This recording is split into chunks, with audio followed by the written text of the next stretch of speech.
Hi guys, welcome to today's YouTube video. Today's video is about the stress or impact that the pandemic of the coronavirus is having, not only on ourselves, but on our relationships.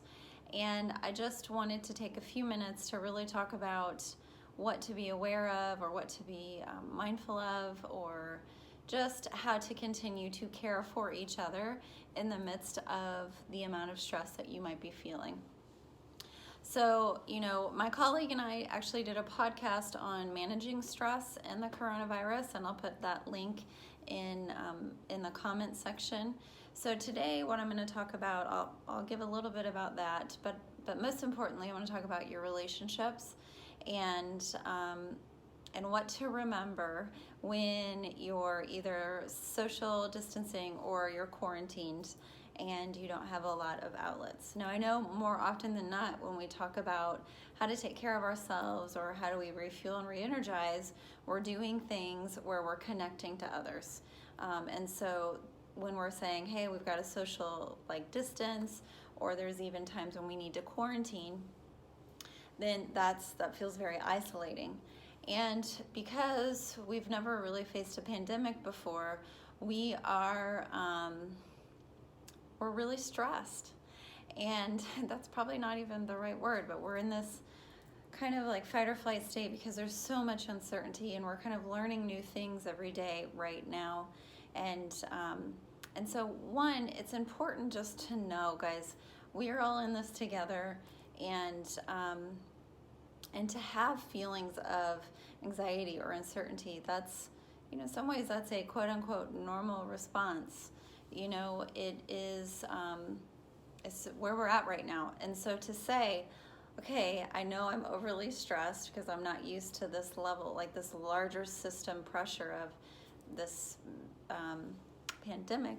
I know that I'm overly stressed. What can I do? And how is this impacting my long-term, maybe marriage or my long-term partner?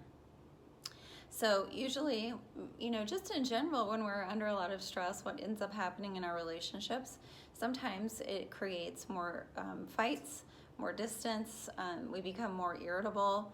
So that's happening now too, and it might be a little extra. We might be more irritable, we might be more afraid, or just on edge. That's the word I'm looking for. We're more on edge. And so when we're social distancing or isolating, the one person that's with us is our partner. So if we're already more irritable or just at that heightened state of anxiety, sometimes we're going to turn to our partner and we might want comfort or reassurance, and they might not be able to give it to us, or maybe they're trying in a way that they know how. And anyways, one thing can lead to another, and we could be arguing. So here's some important things to remember. One is, during this time, how are you managing your stress in a way that's helpful? And as my colleague and I said in our podcast, it is finding things that still bring joy. Even if you can't go out and connect with others right now, how are you connecting virtually? Remember the power of deep breathing. I say this in all my videos. It's so important to pause and take a deep breath. Remember to focus on what's in your control, because that's all we can do. And I get it, with all this uncertainty and things kind of are changing every day. It's what's in my control.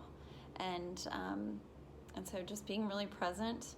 And I think, it's just reminding yourself that how you cope with crises is also different than how your partner maybe copes with crises.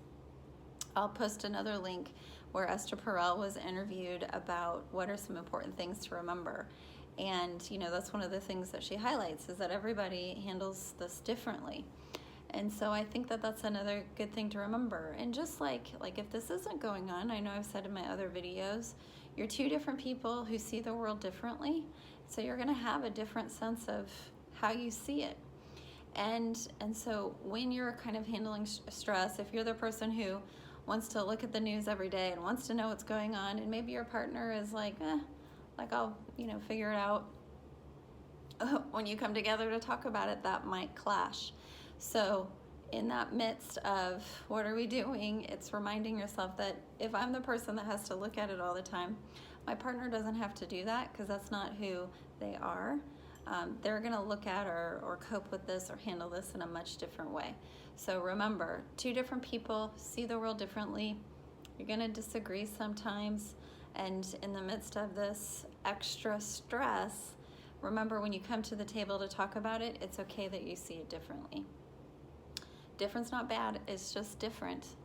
So, I think it's, and then, remembering, so it's how am I managing stress individually, understanding, that how you and your partner see this, or how your partner handles stress, how you want to talk about it, how you plan or not plan, that's all different.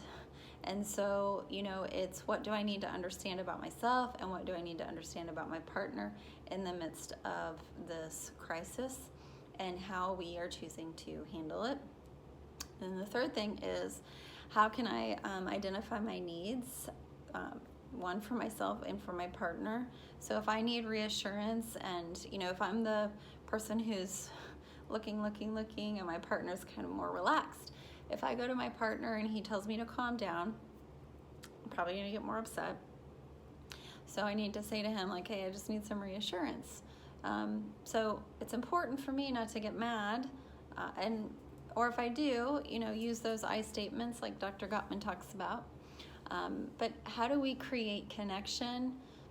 So how am I identifying my needs? Like, hey, I need reassurance, or, I just need to be heard. I need to feel validated, those sort of things.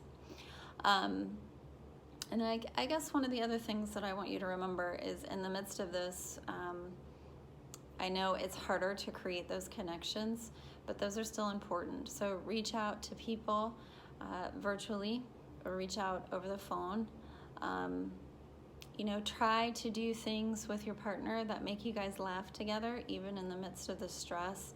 And think about not only like, how do we still create connections, how can we care for one another? When we can care for each other, or when we think about, giving kindness or giving words of appreciation. So care or kindness to one another. So wake up and just say, in what ways can I choose to be kind to my partner while we're quarantined or socially distancing from everybody else? How can I look at this with kindness, instead of, oh, I'm really irritable, I can't believe my partner's doing this, and we go in that stream. When we can approach things through a more caring lens, or through the lens of kindness, it helps us feel a little bit better. And that is something in our control, looking at things like looking at your partner with kindness, even if your partner is doing something that you disagree with. So, those are some things. How can you care for your relationship during the midst of this pandemic? I think it's, important. How am I taking care of myself, and how am I managing stress? Remembering those things. How remembering that I might be a little bit more heightened with irritability or just extra stress, and how I handle things and how my partner handle things. We're different people, and different is okay. And remembering how to identify your needs, not like, hey, you need this, you need to do this for me. It's I need some extra reassurance. I need some more patience. I just need to feel heard. I need to watch a funny movie instead of watch the news, whatever that might be. And then remember to ask yourself, how can I care for, or how can I choose kindness during this time? All right, guys, stay healthy, stay well, and have a beautiful day.